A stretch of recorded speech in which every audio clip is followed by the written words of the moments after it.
અને એક થાળીમાં જમવું ન જોઈએ, ન જોઈએ, ન જોઈએ. કારણ કે લગ્ન જ્યારે થયા હોય ત્યારે તમારે ભેગું જમવાનો હક છે.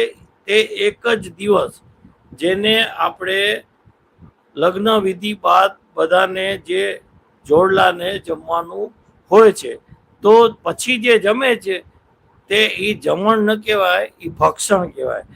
તેમાં પતિની આયુષ ઓછી થાય છે.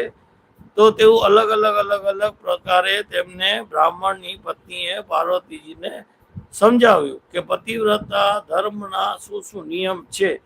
ત્યારબાદ કાર્તિકેયનો જન્મ થયો, ગણપતિનો જન્મ થયો. અને કાર્તિકેયનો જ્યારે જન્મ થયો તો તેમાં પણ